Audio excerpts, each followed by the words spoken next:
Ladies and gentlemen, welcome back once again to the latest and greatest episode of the Tech 4 podcast as we're sitting here awkwardly waving with the stiffest arms we've ever had.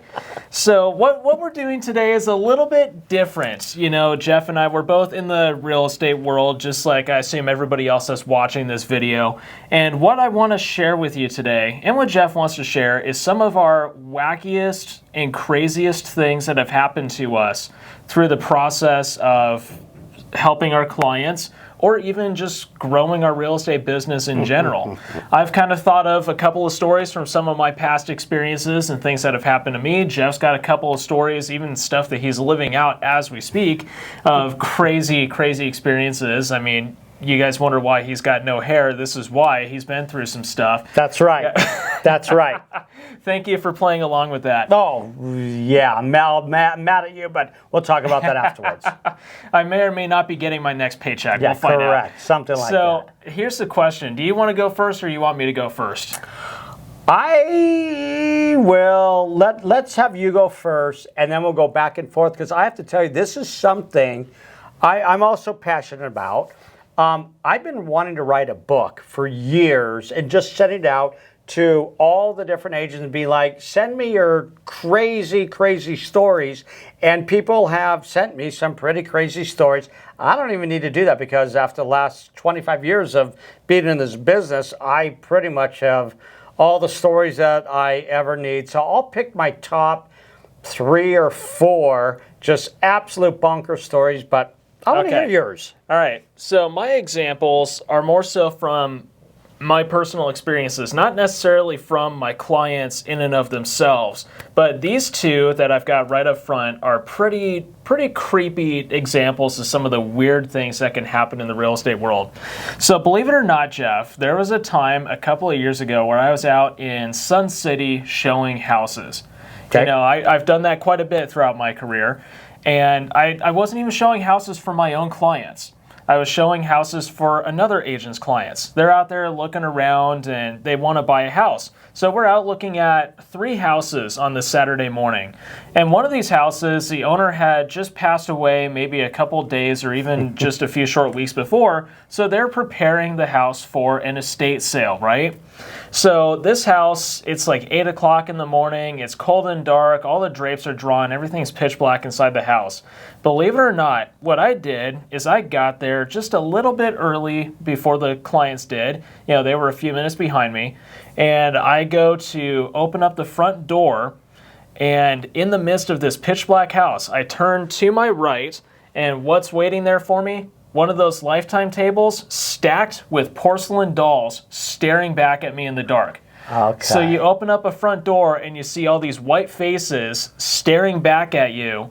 I think that's the only time I've ever gone into a house where I thought, gosh, I want to shut the door and run away screaming, because it was one of the creepiest things that's ever happened to me. So not necessarily a wild client experience per se, but this is something that's happened to me in my experiences over the years. That story went completely different from what I was seeing. I was starting to get goosebumps because I have a similar story, but not quite like that.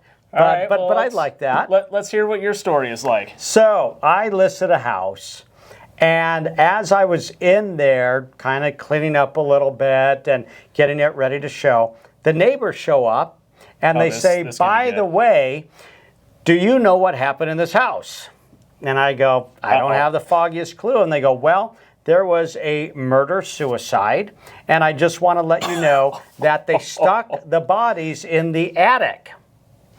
So anyways, I was a little bit creeped out. And they go, they didn't find everything. So now I'm getting a little bit more scared. And no joke, about 10 minutes later, a cop happened to be driving by, and I waved him down. And I go, officer, I'm a little bit embarrassed, but would you just check out the attic for me? And he actually did. And he went up there and he goes, by the way, it's all clear. You're good to go. And I'm like, thank goodness for that. Just some blood-stained insulation. Well, here's what happened is about a week later, we get a contract and there was termites. And so my termite guy, who I've known for a long time, big guy, he goes in there and he calls me 15 minutes after being in there. And he goes, Jeff, He goes, I have to tell you something. I feel really like creepy, like something is watching me. And I didn't tell him about the murders or anything. And he goes, I just want to let you know, this is like really, really weird. I've never felt this way before. And I didn't say anything because I didn't want to freak him out. And then afterwards, I told him about that. And he goes, oh my gosh, I totally felt it. So yikes. Yeah. Yikes. So talking about like that, that's story number one. If we're going to be talking about kind of creepy murders type of thing. I've got one more creepy one. But let's hear it. Let me see. So story number 2 that pops into my head. There was a time just a few short years ago, I was out doing some video tours of houses for Instagram and Facebook. You know, being a good realtor, creating my social media content. You need to do that. Yes, yes. And I walk into this house down in Chandler. And if you ever walked into a house before and the silence is just deafening inside of this house, like it's the creepiest, eeriest feeling. Right.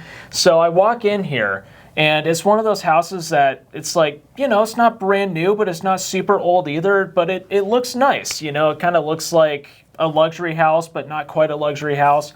All the windows are open, you know, none of the lights are on, but it's got one of those weird feelings as soon as you walk in the door. Like, you know, you just walk in and it's like, something's kind of off about this house. Wish I had some protection with me at that point, but I did not. Fortunately, I had my buddy Ryan with me there. So I'm walking through this house, getting some lights turned on. And this is one of the rare houses down in Chandler that's got a basement inside of it. One of those. Very, very rare instance, yes. So wouldn't you know it, there happens to be a smoke detector that's on its way out inside this house. And this smoke detector was buried in the basement, inside of the closet, under the staircase, chirping away. Of course, the door was wide open, but the basement, you look down there and it's pitch black. Pitch black. Yeah, no signs of life, nothing whatsoever downstairs. So we go downstairs, we start looking around, we figure out where the smoke detector's at, and that creepy feeling just won't go away. Right. I'm like, something does not feel right about this house. So I look at my buddy Ryan and I'm like, no, this is not the one. Let's get out of here. We don't need to record a video on this house. So here's where the really interesting thing happened, right? We get back upstairs and we're turning the lights off in the house, you know, getting it closed up as much as we can. And I'm sitting there flipping off, not like, you know, doing a one-finger salute, but flipping off the light switch for the lights in the kitchen. I'm thinking to myself, man, it really feels like somebody died in this house. You know, it's just got that eerie feeling like somebody's there watching over you, but they're not. The creepy part is, 2 seconds after I thought that, my buddy Ryan yells over to me, I think somebody died in this house.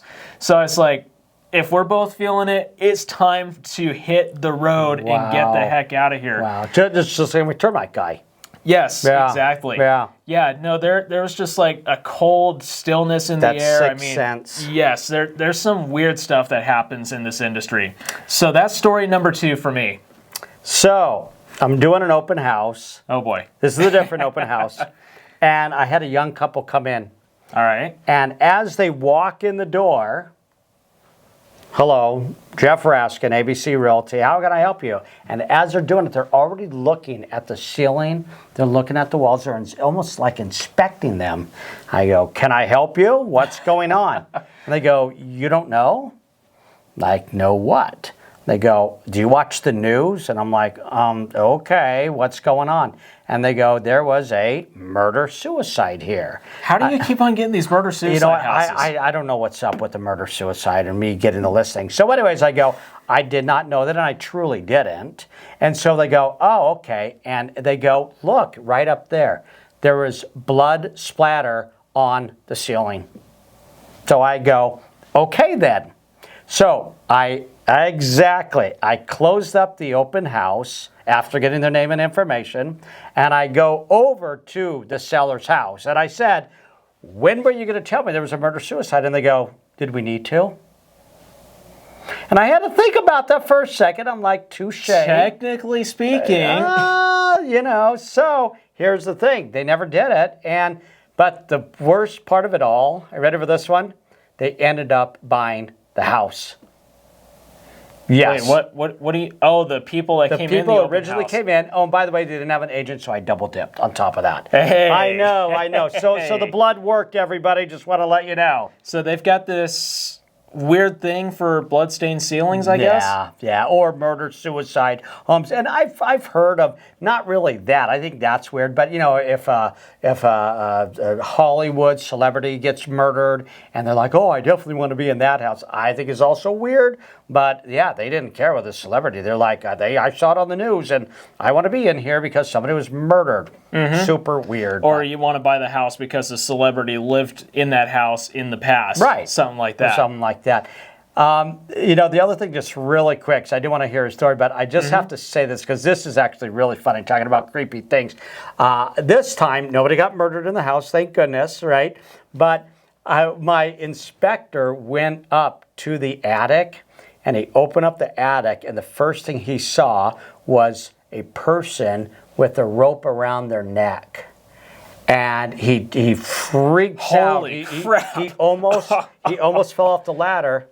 And when all was said and done, because it was in the dark, right, so he could see just silhouette, it was a mannequin for Halloween. and he took a picture and he goes, Jeff, this was the scariest inspection I've ever had. And next time I go into an attic, I'm going to realize that Halloween, maybe people do store their stuff up there. So, this and poor I guy still is have that scarred picture. for life. Yeah. Remind me to show you the pictures. I have it, and it's pretty crazy. Yeah, this is a picture I would be very interested to see. There is one other example that I'd love to share. It's not necessarily a big and crazy story, but it's kind of a case example that I always love to give for doing virtual tours on houses and things. Have you ever walked into a house that's got what I'd like to call an amazing layout? A maze-ing layout. It's very disorganized. Oh my gosh. So this one house in Paradise Valley, this was like 6 months into me getting my real estate license, something like that. Walk into this house. Again, another house that's got porcelain dolls everywhere inside. So what's this up with house. you and the porcelain dolls with the... Oh, by the way, I forgot to mention those buyers did buy the house with the porcelain dolls in Sun City. I like that. So walk into this house, and this house had doors upon doors upon doors upon hallways everywhere. Have you ever walked into a house where it's like, I'm going to get lost inside this thing? I actually have. Yeah. No, that was me with this house. By the time I got done with the 3-hour open house, by the way, the listing agent was there, and I still never figured out the layout of the house. I had no idea where anything inside that house went. I'm pretty dead certain that there were some people that came in to look at that house that did not come back out after it was all done. They never got out of it, right? It's like the mazes during Halloween that you never can figure out. Okay. Yep, it's been 3.5 years, and I still have not heard from them since, just like most other buyers that I've had in my pipeline at one point or another. I love it. So those are my very short examples of some wacky things that I've seen in my career, but I'm sure you've got even more than that. I have quite a few. This one was just a weird one. I had a lady who I listed her house, and I'm sorry. Okay, let me back up. So this lady I was working with, right, as a buyer's agent.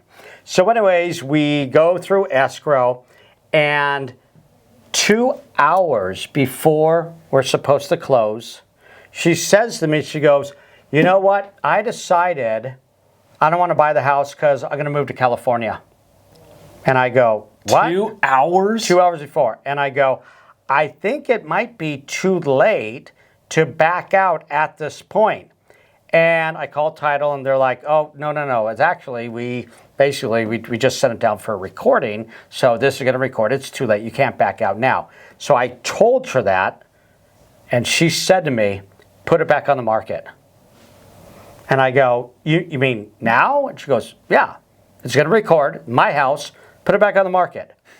It's the only time in my life I closed the house and I listed it in the same day. Same day. Wow. But how'd you get this client? Yeah, I know. Believe me, I work with the best cream of the crop out there. So anyways, so what I did is she goes, I think we got this under fair market. I'm like, you know what? I think we got a good deal on it. Without doing anything, I raised the price by $15,000. We got an offer 2 days later, And the appraiser goes in there and he goes, "You just bought this 2 days ago. Why would I appraise it for $15,000 more?" Because I go, "Somebody's willing to pay." And they got it done, and they did. That was like the best deal ever. So I got that one. I like that. This right here is what you call a reverse double dip. Yeah, that's a reverse double dip. That's what I'm going to call it. That's actually pretty good. I did have that one. Do you have another one before I go over? I should have thought about this a little bit more. I know I've got more in the archive, but none of them are popping in my mind right now. We'll do a part 2 later on. I'll mention just one more because this one is good. What do we have, about 4 minutes left? Yep. Okay, so this is my first year of real estate, right? So this is back. You still had hair. I had a lot of hair back then, right? Obviously, working with all the ghosts and stuff, I lost everything, right? You got scared a few times. So I was way too scared. So I'm doing an open house. It wasn't even my house. It was a team member. And it was my first open house. It was my first everything. I haven't even sold a house before. So I go in there to do the open house. And this lady walking around, and she comes back and she starts to cry. I go, "Did the house offend you? I'm sorry if it did." She goes, No. I just want to let you know what's happening in my life. I'm like, "Well, I just want to remind you, I'm not a psychiatrist." Everybody thinks we are, though. Everybody thinks we are, right? So I'm like, "But what's going on?" She goes, "Well, I have to tell you, I've been married for 30 years, and my husband is cheating on me, and he has this girlfriend, and basically, he's basically lives with her." And I go, "Okay, I'm sorry. How can I help you?" And she goes, "Well, you know what? I need to go. I need to find a home." And I'm like, "Okay, that's understandable." So basically, she hops in my car. And as we're driving around showing homes, I thought, I have a question for you. Your husband obviously has a girlfriend. Sorry that that's happening. Does he have a real estate agent that he's working with? And she goes, "I don't think so." And I go, "Can I get his number?" So at the next house, I sit there in the corner and I'm like, "Sir, I hope you and your girlfriend are doing okay." I don't think I said that. But I go, "By the way, is there any way," because I'm sitting here with your soon-to-be ex-wife, "is there any way that I can work with him?" And he goes, "Yeah, absolutely." I'm like, "Okay, that's pretty cool." And then we go to the next house and I go, so I'm getting you a house. I'm going to get him a house. I'm assuming you need to sell the house that you're in. She goes, "Yeah." My first deal in real estate, Jake, true story. I got a 3-banger. The very first one. I sold her a home. I sold him and his girlfriend a home, and I sold their home. True story. And after that, I go, "This is the right business for me." And here we are 25 years later, but no hair. This is one of those stories that you can't make up. You can't make up. And actually, I did think of one more that I want to share right here and now. Your girlfriend and boyfriend story, well, boyfriend, husband, whatever. Yeah, that story queued one up in my mind. So there was a client of mine that I was working with to help them buy a house here in Sun City West. Yeah. I've done a lot of work in Sun City somehow. Sounds like it, yeah. This client of mine, good friend of mine, she was living down in Yuma at that time. And I, of course, am not a member of the Yuma Association of Realtors. I don't have any MLS access down there aside from Armless. So I sent a referral out to one of the agents in my Yuma office to take care of this listing. So she puts it on the market, and they wait about 2 weeks. After 2 weeks, there's nothing. So the seller, my buyer, is kind of contemplating like, "Hey, I might just take this off and wait until the fall." So she takes it off, and then 2 days after they take it off, they get an offer on the house. Of course, wouldn't you know, that's how it always goes. Of course. So they get an offer on the home, and they get about 2 weeks into the close of escrow period, right? There's 2 buyers looking to buy this thing coming in from San Diego. They get 2 weeks into the close of escrow period, and they decided to cancel the escrow. You want to know why? Because the buyers were in the process of getting a divorce. And they decided to purchase a house together while going through this divorce. Yeah. So they're in the process, like say it's Monday, divorce proceedings start on Monday. Wednesday, they submit an offer on a house together. And then 2 weeks later, they say, "Yeah, this ain't going to work," and decide to bow out. That's super weird. Yeah. That is super weird. Again, the things that you see in the real estate world. Which is what this podcast is all about, so it only makes sense. Now, with that being said, ladies and gentlemen, that's what we got for you guys for today. Hopefully you guys found some interesting pieces of information in this story, maybe something that you can relate to. Why don't you guys drop a comment down below or send us an email with some of the craziest stories that you guys have had, and we'll see if we can feature them in a future episode of the Tech 4 podcast. Thank you. Have a great day, ladies and gentlemen. We'll catch you next time. Good deal.